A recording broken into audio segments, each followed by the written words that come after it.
Hello again. The story we're going to tell you about today is called A Tornado in Our Garden. Now, this happened in 2021 and we really did have a tornado in the garden. We're just ever so lucky that it didn't start in the garden, and the tail of it, the bit touching the ground, was about half a mile away. So we're going to begin by showing you the map, and then I'll give a commentary as we go through the photographs. Lots of photographs because it did an awful lot of damage. It didn't go very far. It started literally in our commune, in our village, not far from the river, and it just swept right up north through a village and into a forest and stopped, disappeared. Okay, so let's just take it as we go, and we'll start with the photographs and I'll give you some commentary and explain how it all happened. Now, the first thing we're going to see here is a location map. We are on the River Loire between Saumur and Tours, and there's a kink in the river at this point. We'll come to the map showing the route of the tornado. You can see from the map here that the arrows begin quite close to the river. It's the brown road you can see there is called the Leve. It runs along the top of the riverbank on the north side of the river, and then these arrows just go straight up a little bit east of north and continue through St Nicolas de Bourgogne and hit the forest beyond, and then it disappeared. But in the meantime it did an awful lot of damage all that way. It started as evidently tornadoes do, by freak weather conditions, and the wind was getting wound up. It was very hot and humid. We live where that yellow blob is, just north of the railway line, a little bit to the west of that arrow, and I put a blob on the map, and that's where we live. This is the front of our house, and we were inside getting ready for lunch. It was about 11:30.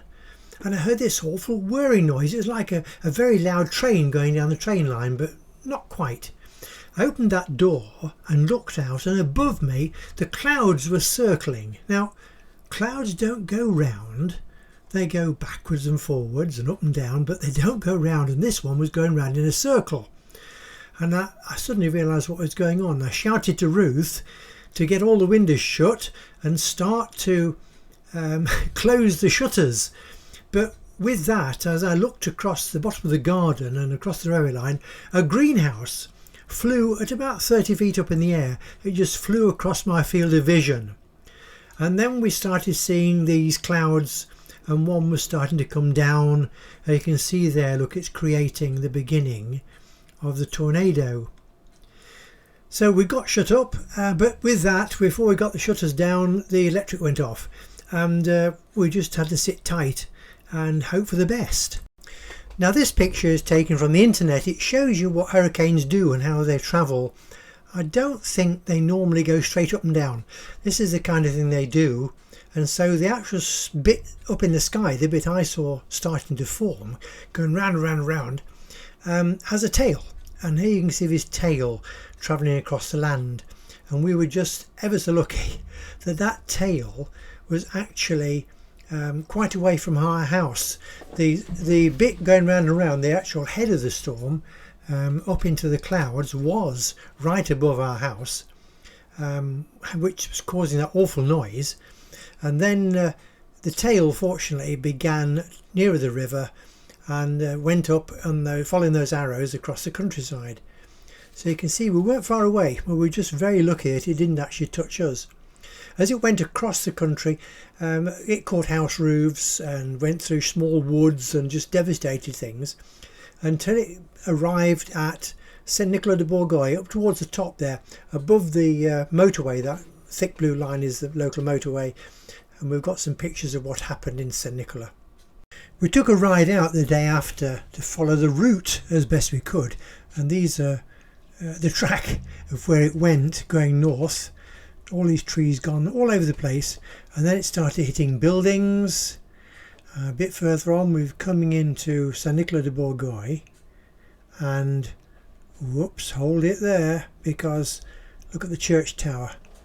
There's the houses, in just close to the centre of the town and the square, and then we'll come to the church. Now we just can see the church tower. It took the whole brunt of the tornado, and it pushed the tower down through the nave of the church. It made an awful mess, and it's not repaired yet. They've been working at it ever since. There's some wonderful shots here from above, the drone pictures. You can see the devastation inside the church.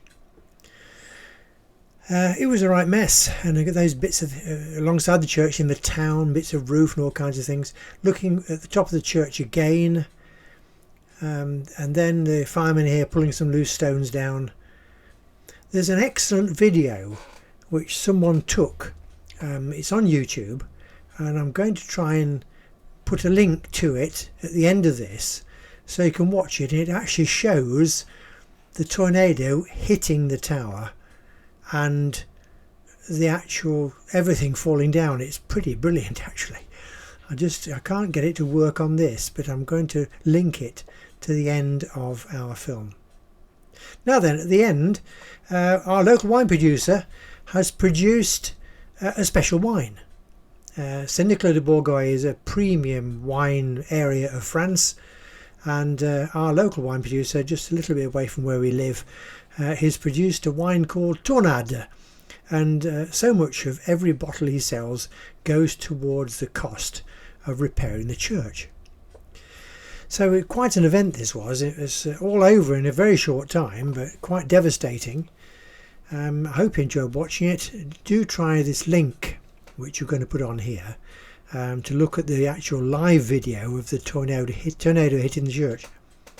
If you like it, please be so kind as to give us a like, and if you help us even more by subscribing to our channel. And don't forget, if you want to look at other things that Cracker Books publish, then have a look at our website www.crackerbooks.fr. crackerbooks.fr. Thank you for being with us today.